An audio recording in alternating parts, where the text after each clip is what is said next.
కూటమి ప్రభుత్వం రైతుల పక్షాన ఉంటుందన్నారు ఎమ్మెల్సీ సోము వీర్రాజు. ఆక్వా రైతుల సమస్య పరిష్కారానికి ప్రయత్నం చేస్తామని హామీ ఇచ్చారు. కంపెనీలు ఏకపక్షంగా ధరలు పెంచిన విషయాన్ని కేంద్ర రాష్ట్ర ప్రభుత్వాల దృష్టికి తీసుకువెళ్తామని తెలిపారు. సీడ్ రంగం కొందరి చేతుల్లో కేంద్రీకృతమైందని, లాబీల వల్ల రైతులు భారీగా నష్టపోతున్నారని గుర్తు చేశారు. ఆక్వా రైతుల సమావేశం ఎమ్మెల్యే సోము వీర్రాజుతో రైతుల భేటీకి సంబంధించిన మరింత సమాచారాన్ని మా స్పెషల్ కరెస్పాండెంట్ రవి అందిస్తారు.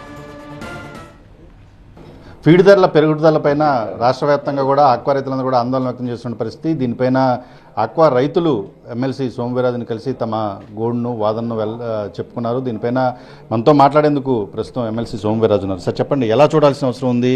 ఒక పక్కన రేట్లు పెంచొద్దు, ధరలు పెంచొద్దు, ఫీడ్ ధరలు పెంచొద్దు అని ఆక్వా రైతులు ఎప్పటి నుంచో అడుగుతున్నారు. కానీ సడన్గా రాత్రికి రాత్రే ఆ ఉత్తర్వులు వచ్చేస్తున్నాయి.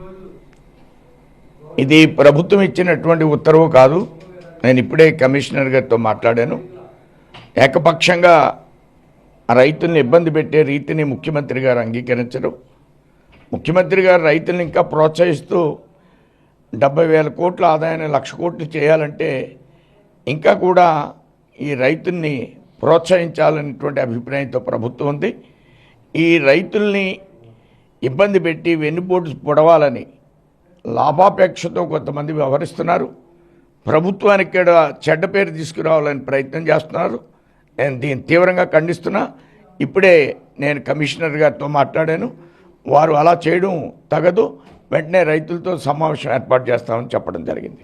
సార్, రైతులు ఇప్పటివరకు జరిగిన చర్చల్లో దాదాపుగా ₹6 వరకు కూడా ముందుకు వచ్చారు. కానీ ఇప్పుడు చూస్తే డబల్ పెంచేసిన పరిస్థితి.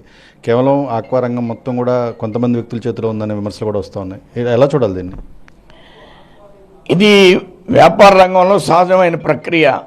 దాన్ని ఏ విధంగా ఎదుర్కోవాలి అనేది ప్రభుత్వం తప్పకుండా ఆలోచన చేస్తుంది. సార్, అంటే ఎలాగ ఇప్పుడు అంటే ఒక పక్కన దిగుమతి అయ్యే ఫీడు మీదేమో సుంకాలు పెంచేస్తూ ఉన్నారు. ఇక్కడేమో రైతుకి స్థానికంగా దొరికేటువంటి ఫీడ్ ధరలు ఏమో పెరిగిపోతూ ఉన్నాయి.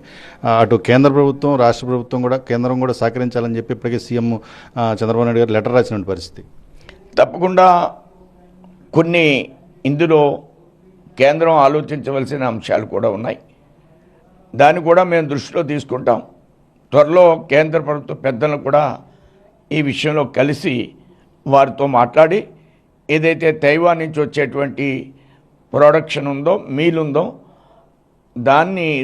దాని మీద వచ్చే ఇంపోర్ట్ డ్యూటీని తగ్గించే విధంగా ప్రయత్నం చేస్తాం. ఫైనల్గా చెప్పండి, ప్రస్తుతం ఆక్వా రైతులందరూ కూడా ఆందోళనలో ఉన్నారు. వారికి భరోసా ఇచ్చేందుకు మీరు కూడా కూటమి ప్రభుత్వం ఉన్నారు కాబట్టి ఏ విధంగా ఫర్దర్గా ముందుకెళ్ళబోతా ఉన్నారు? ఆక్వా రైతులతో కూటమి ఉంటుంది. దాంట్లో ముఖ్యంగా నేను పాత్ర తీసుకుని పెద్దలతో మాట్లాడి వారి ఇబ్బందులు తొలగించే ప్రయత్నం చేస్తాను. ఇది ఖచ్చితంగా అయితే ఆక్వా రైతుల పక్షాన ప్రభుత్వం ఉంటుంది. ఈ విషయంలో ఏదైతే సమస్య ఉందో ఆ సమస్యని పైన ప్రభుత్వంతో చర్చించేందుకు తానే ముందుగా ఒక అడుగు ముందుకు వేసి ముందుకు వెళ్తానని చెప్పేసి ఎమ్మెల్సీ సోము వీర్రాజు చెప్తున్నారు. కెమెరా రవి, TV9 భీమవరం నుంచి.